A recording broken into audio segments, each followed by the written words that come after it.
Thank you again. Thanks very much. And listen, I want to start out by thanking the White House for their good partnership on this.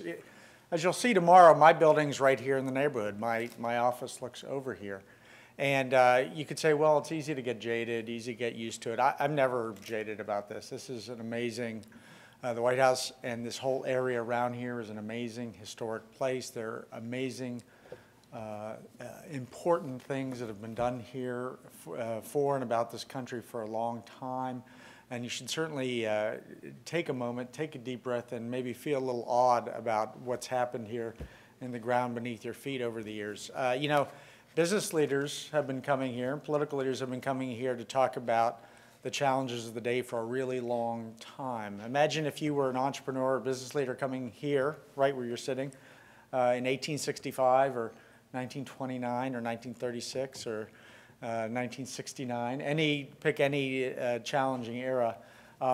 It does put in perspective the fact that while sometimes things might get rough, it's been rough before and we've overcome. Let me just start by saying on behalf of the U.S. Chamber of Commerce, again, I'd like to congratulate all the Empact100 honorees. These young men and women exemplify the very best of the country's entrepreneurial spirit as it leads us into the future. I can't overemphasize the value that young entrepreneurs bring to the American business community writ large and, frankly, to the nation's economy. As we face some of the most uncertain times in our at least modern history, we need all of their ideas, their initiative, their energy. We need the willingness to dream big, take big risks, and pursue their dreams. That's why the U.S. Chamber has long championed the spirit and adventure of entrepreneurship in America and try to excite young people about it. I often say that the fundamental role of the U.S. Chamber is to make the basic case to people of all ages that business at the end of the day is going to be the answer, not the problem.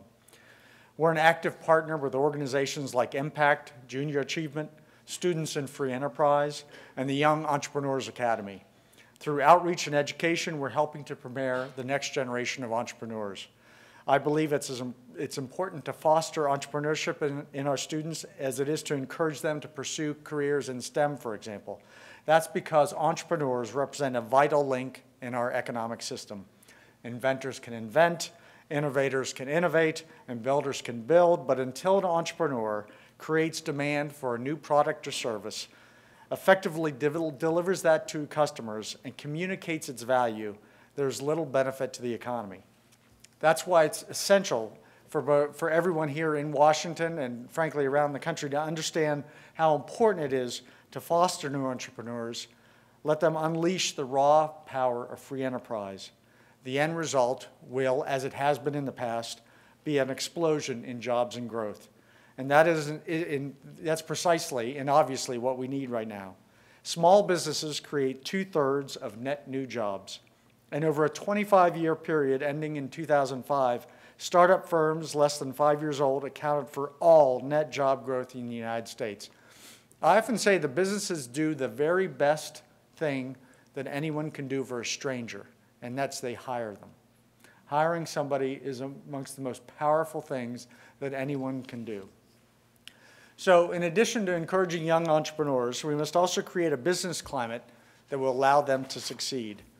Obviously, we don't always agree with the administration on details, but I think at the end of the day, the goals of expanding job creation and entrepreneurship are not partisan issues.